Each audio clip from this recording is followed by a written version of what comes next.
Inireklamo niya po ang isang cremation center sa Laguna na nakakasulasok daw po na ang amoy.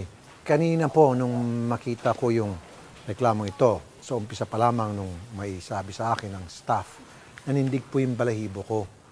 Dahil dito makikita natin na seryoso po talaga itong problema ng COVID-19 to the point na yung bang mga namatay ay kailangan sunugin. In fact, binalita ko sa Frontline Pilipinas several days ago na nagrereklamo na yung ibang crematorium, nagbabag down na yung makina nila dahil hindi na kaya ma-accommodate yung dami ng mga bangkay na sinusunog every day. So guys, this is reality. Kaya ingat po talaga, doble, triple, quadruple na ingat. Pag kayo po'y lumalabas, always wear your face mask, face shield, hand washing, yung mga protocol sundin niyo po.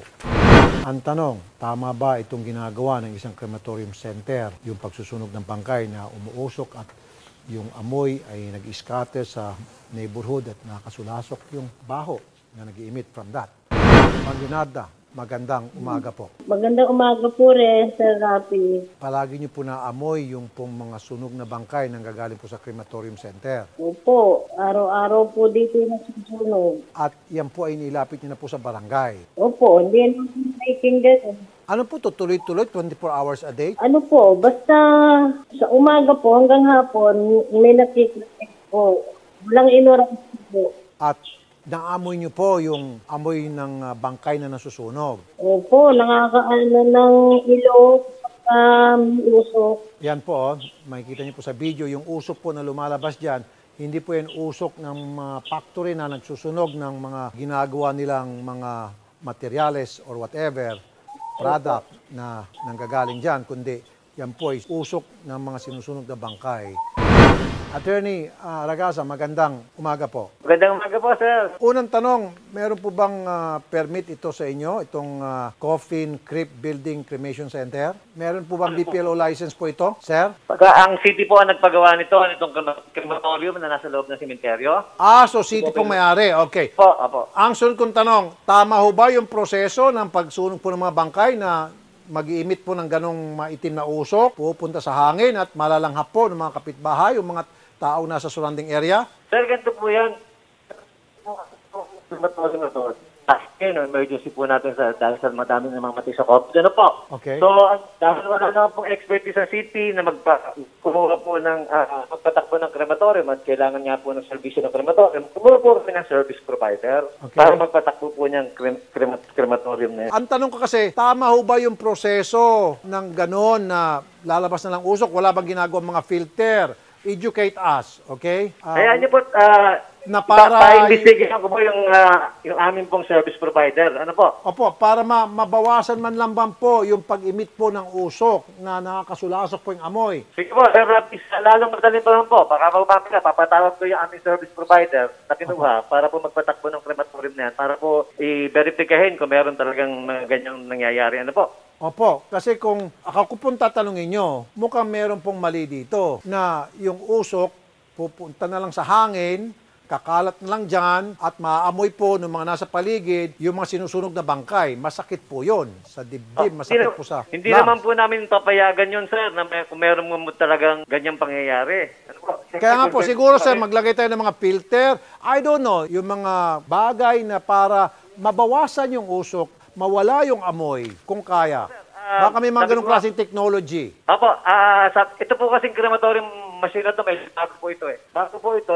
Kung bago, bakit ganun po? Mausok masyado. Kaya po, ipapatawag po namin yung aming service provider, sir, kung meron po talagang ganitong pangyayari. Magpapaliwanagin po namin sila. Sir, konsulta po kayo sa inyong sanitation department. Di ba meron kayo sanitation dyan? Meron po kaming city health officer. Okay, konsulta po kayo sa inyong city health officer. Konsulta po kayo sa DNR nyo dyan sa local, kung tama itong proseso ng pagsunog. Kumonsulta ho kayo sa mga eksperto. Sa mga gumagawa po ng mga factory, sa mga gumagawa ng crematorium, etc. etc. Akin pong investigahan po kung... Sige po. A few moments later.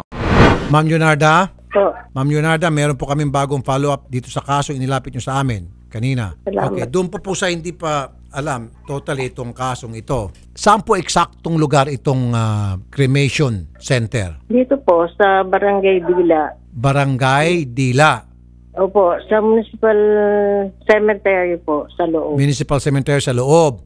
At araw-araw, may sinusunog po ng mga bangkay dyan. Kasi nga, crematorium po yan. Opo. Okay. So, yung usok, nasisinghot po ninyo, yung kayo mga nasa paligid. Opo, talagang amoy na amoy po, nakakasakit sa ilong. Hindi lang po yan din. Ang nakakatakot din, kahit nasabihin natin na sunog na yan, baka makakasakit pa rin yan, baka makakahawa pa rin yan kasi puro mga namatay dahil sa COVID. Just imagine, masisinghot mo yung usok, di ba? Galing dun sa mga sinunog ng mga bangkay na COVID. Now, kakausapin natin si Engineer Adonis Tomaro, Chief Permitting Division, DNR Calabarzon. Engineer Tomaro, sir, good afternoon. Hello, good afternoon. Sir, yung pong Coffin Crypty Building Crematorium sa Barangay Dila, Santa Rosa, Laguna, kita nyo naman po sa video, mausok at mabaho. Inako naman po ng syudad, sa kanila daw yon. At meron daw po yung BPLO permit.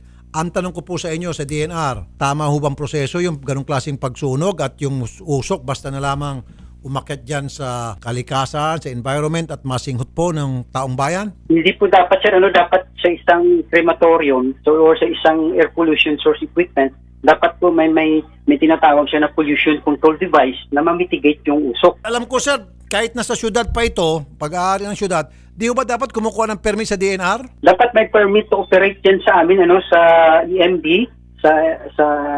may permit to operate yung crematorium equipment nila sa EMD sa amin. Okay. Ito bang Coffin Crypty Crematorium, may permit ho ba sa DNR to? As per record namin, sir, wala siyang permit to operate na sa office sa amin. Okay. Naku po, sandali lang po, sir. Si Attorney Leonardo Ragasa, ito ating kausap kanina, tama ba? Yung city admin. Attorney Ragasa. Yes po, yes po. Okay, Attorney, sabi po ni Engineer Tomaro ng DNR, wala raw pong permit yung crematorium ninyo sa kanila para masiguro na sumusunod sa tamang proseso ng panununog ng mga bangkay, yung crematorium na yan. Sir, nabanggit ko po sa inyo kanina yung kumuha kami yung service provider. Apo. Para i-operate nga yung aming biniling cremation machine. Apo. Sila po yung, sa kontrata po namin, sila po yung magsisecure ng permit nga po from the DNR. Well, hindi po sila nakapag-secure, sir, kasi wala raw sa listahan ng DNR. At verify namin, sir, sa aming, sa aming service contractor, kung ano na po kung nagawa ng status na pagsisecure po ng kanilang DNR permit po. On top of that, sir, ipastop mo muna kasi dapat daw merong device na ginagamit dyan. Ano nga ulit ang tawag doon sa device na yun? Engineer Tomaro, sir, engineer? Air pollution control facility. Air Control Pollution Facility Device. Tama? Tama, sir. Okay, narinig niyo po, attorney? Actually, sir, ngayong oras pong ito, papunta po ako doon ngayon para inspeksyonin nga yung tinanong ko po doon sa aming service provider kung kailan sila may nakaschedule na i-cremate. Sabi nila po, meron sila ng 2:30. So ngayon po oras na to ay papunta po ako doon para po inspeksyonin niya kung talagang may usok po na lumalabas o wala. Akin pong ibibideo para sa inyo. Kung gusto mo, sir, umakyat ka sa bubong tapos singutin mo, sir, sa pugon yung usok. Ikaw naman, sir, pinakita. So, napataw itong kinanay na nanonood. Sir naman, pinakitaan na kita ng video tapos inspection yung patitingnan mo kung talaga may usok. Alam mo na nga, sir, na bawal. Kasasabi lang po ng engineer na walang permit sa kanila. Ngayon, titignan mo pa sa 2:30, magsunog na. Sige, magsunog kayo ng bangkay. Tingnan ko kung may usok. Ikaw naman, sir. Stop mo na muna, sir. Aking nga pong personal na imbestigahan, sir, yung reklamo. Ang una-una, sir, hanapan mo ng permit. Sabi mo, stop operation muna kasi sabi ng DNR, wala raw kayong permit. Pag wala sila may pakitang permit, then tuloy-tuloy ang sarado niyan muna. Di ba, sir? Sige Ayun, po, sir, sir. Si Engineer Tomaro, nakikinig kanina pa. Sige po, sir. Amin pong i-verify doon sa aming service provider. So, sir, mamaya 2:30, wag ho muna kayo mag-schedule ng panununog. Yan po siguro, iano nyo na muna sa ibang crematorium. Ang problema po, sir, ang dami pong nakapila sa crematorium. Kaya nga po gusto kong puntahan ng personal para po... Sir, nandun na, I'm with you. Okay, kailangan natin ma-dispatcha yan. Of course, I'm with you. On the other hand, pero meron tayong mga patakaran na sinusunod para naman masiguro din yung kaligtasan at kalusugan ng mga taong nasa paligid. You agree? Opo, tama po yun. Kaya nga po may DNR Kaya nga kumukuha ng permit kayo sa DNR yung mga crematorium para masiguro na sumusunod sa safety standard ng panununog ng bangkay ang isang crematorium. Tama? Opo. Kaya nga po ngayon, sabi ko, papunta po ako doon para tingnan nga po kung talagang nag-violate po sila. Okay. So sir, tawagan nyo na po, stop muna yung panununog mamaya 2:30 para masiguro na sumusunod po sa mga patakaran. Ano sir? Sige po, amin pong be-verify doon sa aming service provider. Ano po?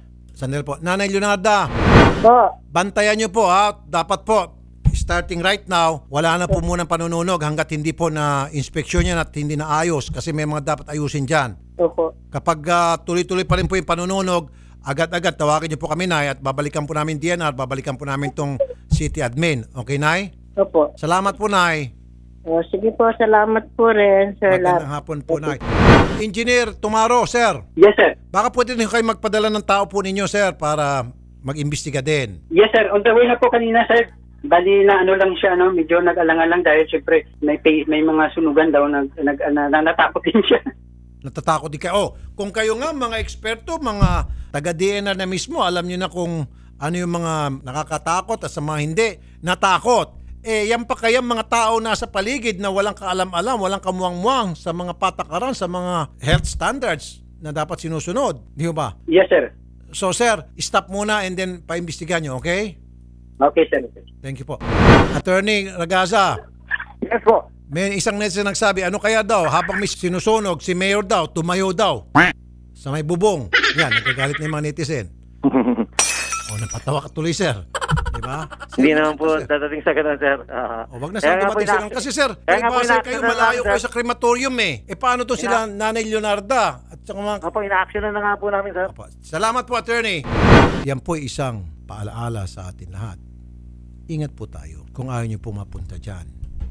At ako'y naintindihan ko naman. In fact, marami mga crematorium, in-announce ko ito sa Frontline Pilipinas, nagreklamo na hindi na nila ma-accommodate yung volume ng mga namamatay sa COVID na kailangan ma-cremate. Kasi naman talaga dapat i-cremate. Meron pa doon nagreklamo na nag-bag down na yung makina, hindi na makaya yung tuloy-tuloy, walang pahinga ng panununog. Ang ibig sabihin lang po niyan, malala na po talaga ang sitwasyon. Kung minsan, nagbibigay ng magandang balita, yung ating mga kinaukulan, bumababa. Ako mismo, nagsabi ako niyan, bumababa yung death rate. Pero I'm not gonna give you false hope, false sense of security. I'm not gonna do that. What I'm gonna do is to tell you the truth na araw-araw maraming namamatay, araw-araw maraming sinusunog, at yan nga pong ebidensya para mag-ingat kayo. Sumunod kayo sa mga health protocols. Huwag maging pasaway.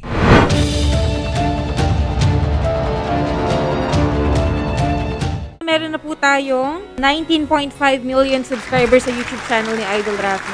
19.5 million and counting. Dahil po sa inyong lahat yan, maraming salamat po.